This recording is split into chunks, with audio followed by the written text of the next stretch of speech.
Okay, here's a story. I told the story before, but I'll tell it again. Uh,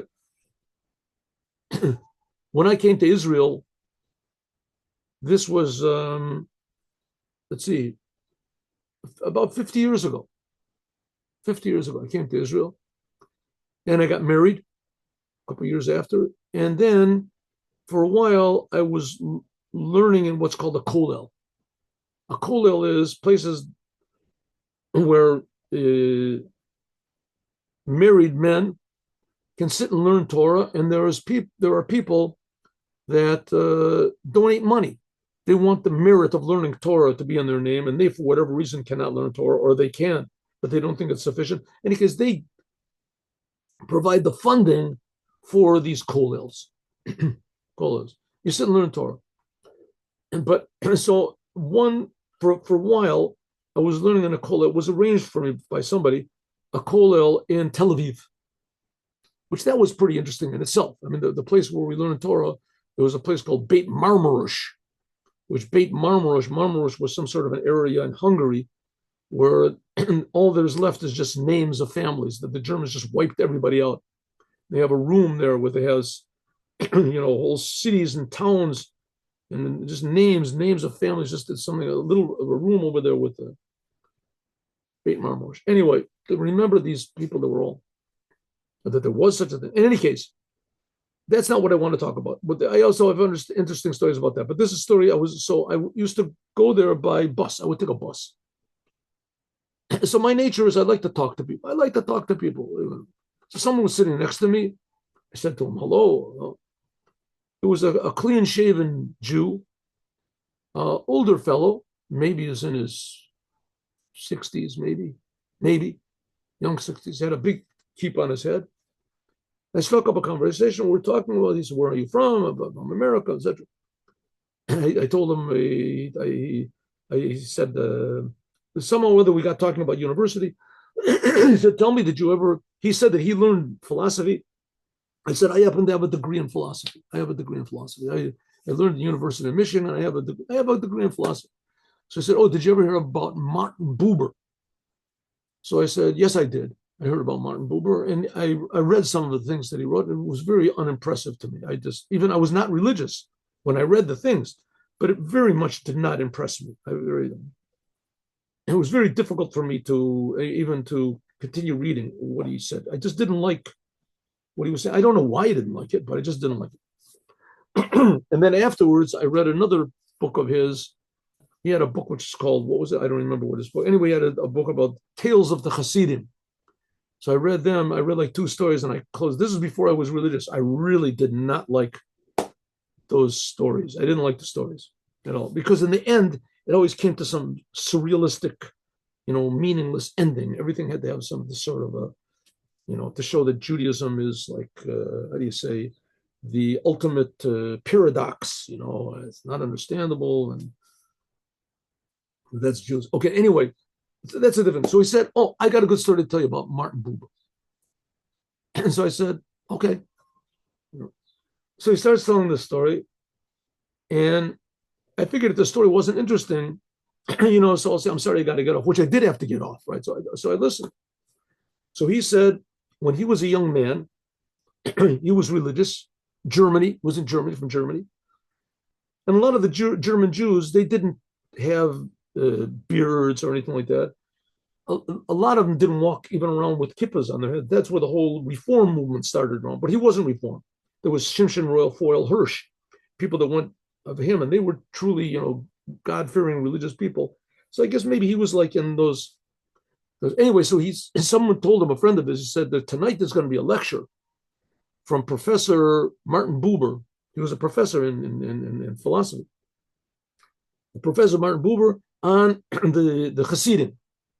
So I said, well, that's pretty interesting. The German Jews, they don't know anything about the Hasidim. The German Judaism, they're called Yechis. It's very, how do you say, generally speaking, it's very, how do you say, proper. You do what you're supposed to do. You're very, proper. You're very honest. You're very, appreciative, and you're very this. But everything is measured out. And the Hasidim is always, the extra love and extra this and extra love your fellow man and go out of your way and be happy even to take drinks, to make for bringings and get drunk by the German Jews. No such thing. Judaism is normal. I mean, it's a wonderful, good, normal. Anyway, this is Hasidim. I didn't know anything about. I don't know anything about that. So I went to hear the lecture. And he was a wonderful speaker, and he brought all these stories and everything like that. And I was very, very impressed. The person sitting next to me gave me a nudge, and he said, "Don't be so impressed with this guy." He said, it's a big doubt if he's even married to a Jewish woman. But for sure, he doesn't do any of the commandments. Doesn't keep Shabbat, nothing. I said, how could it be, Al? How can it be this person? It could be that he even put a hat on when he was speaking. I don't know. But in Germany, you didn't have to. You could be a religious person without any signs of. So after the lecture, I went up to him and I said, Professor Buber, that was a wonderful lecture. But I understand that you don't do any of the commandments. Is that so? Is it a lie? I mean, so he said, he said to me, young man, there's two types of Judaism. There's Judaism of Abraham, Isaac, and Jacob, which is without the commandments, before the commandments was given. And there's the Judaism of Moses after the commandments was given. That's the second, that's for simple people.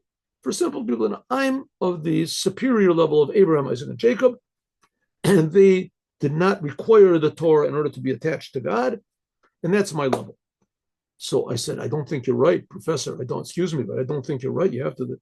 So he said to me, young man, you're still young. You're unexperienced. You'll get older and you'll see that I'm right. You'll have experience in life. You'll see that I'm right. So that was, who knows what year that was, 1930 or 19, whatever it is. Then came the Holocaust. And I went into the Holocaust, and I lost my parents in the Holocaust. And somehow or other, I got out alive, and my whole brains and soul was scrambled up. It took me a while to get used to it. And then I went to America, and I have an uncle that lived in California. And I went to my uncle in California to live in. What do I see? I'm walking in the street. This is like, 12 years later or whatever it is, however long it is. 20 years later. So I see an advertisement, Professor Martin Buber will be giving a lecture on the Hasidim. I said, wow, the same guy, the same lecture. So I figured this is interesting. So I went to the lecture. I went, and it was packed, people were there, and he spoke beautifully. He said the same thing he said back then, whatever is 20 years ago. And I went up to him and I said, Professor Buber, wonderful, you're a wonderful speaker. Do you remember me? So he said, I've seen a lot of people in my life, I'm sorry, I don't. I said, well, you told me 20 years ago that Jews don't need to do the Torah and the commandments. That's true Judaism of Abraham, Isaac, and Jacob. And when I disagreed, you said that I was inexperienced and that I didn't, when I get older, I'll see. I said, well, I want to tell you something, Professor. I'm now experienced. I experienced things you'll never experience in your whole life. And I've seen things that you'll never see in your whole life. And I'm also older than I was back then. And I'm telling you that you were wrong. You're wrong. Judaism is Torah and commandments. There is no other Judaism. What did he say to me? He said, you do your Judaism, I'll do my Judaism. And I said back to him, you do your Judaism, and I'll do God's Judaism. And he left. That was the end. Meanwhile, I passed my stop, like 7 stops. I had to take a bus back, and I was late, but it was worth it to hear the story. In other words, a person, even when he's faced with obvious proof that he's made a mistake and that he can admit his mistake and just change himself, it's more important to people to be right or think they're right than to admit that they're not right and change, to do the truth. In other words, a pleasant lie is more accepted than an unpleasant truth. Have a good day with Mashiach now.